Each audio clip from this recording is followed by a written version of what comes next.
വീട്ടിൽ വിളക്ക് കത്തിക്കുന്നവരാണോ നിങ്ങൾ? പൂർണ്ണമായിട്ടുള്ള ഫലത്തിന് എങ്ങോട്ടാണ് തിരിയിടേണ്ടത്, വീട്ടിൽ എങ്ങനെയാണ് വിളക്ക് കത്തിക്കേണ്ടത് എന്നുള്ള ഡീറ്റെയിൽഡ് വീഡിയോ ആണ്.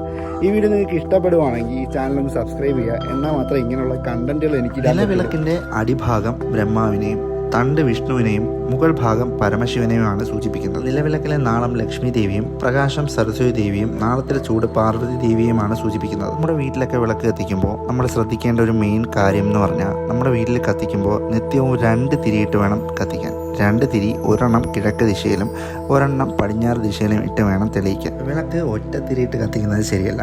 ഒറ്റ തിരിയിട്ട് കത്തിക്കുന്നത് മിക്കവാറും മരണ വീടുകളിലാണ്. ഒറ്റത്തിരി ദീപം മഹാവ്യാധിയാണ് സൂചിപ്പിക്കുന്നത്. 3 തിരി 4 തിരി എല്ലാം ദാരിദ്ര്യത്തിന് കാരണമാകുന്നു. 5 തിരിയിട്ട് വിളക്ക് കത്തിക്കുന്നതിന് ഭദ്രദീപം എന്നാണ് പറയുന്നത്. സ്വാഭാവികമായിട്ടും അത് അമ്പലങ്ങളിലാണ് കാണാറ്.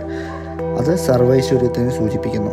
രാവിലെ കിഴക്ക് ദിശയെ അഭിമുഖീകരിച്ച് വേണം വിളക്ക് കത്തിക്കാൻ. വൈകുന്നേരം പടിഞ്ഞാറ് ദിക്കിനെ അഭിമുഖീകരിച്ച് വേണം വിളക്ക് കൊളുത്താൻ. വടക്ക് ദിശയിലെ വിളക്ക് കൊളുത്തുന്നത് ധനവരവ് വർദ്ധിക്കുമെന്നാണ് വിശ്വാസം. വിളക്ക് കത്തിക്കുമ്പോൾ നമ്മൾ എപ്പോഴും മുൻവാതിൽ തുറന്നിട്ടിട്ട് വേണം വിളക്ക് കത്തിക്കാൻ. പിൻവാതിൽ അടയ്ക്കുകയും വേണം. അതായത് അടുക്കള വശത്തുള്ള വാതിൽ അന്ന് അടച്ചിരിക്കണം വിളക്ക് കത്തിക്കുന്ന സമയത്ത്. പിന്നീട് വിളക്ക് കത്തിക്കുന്ന സമയത്ത് വീട്ടിലുള്ള വിളക്കുകളും ബൾബും ലൈറ്റും എല്ലാം ഓണാക്കി വയ്ക്കുക. സന്ധ്യാസമയത്ത് വെളിച്ചം വീട്ടിൽ വരുന്നത് വീട്ടിൽ ഐശ്വര്യം ഉണ്ടാക്കും.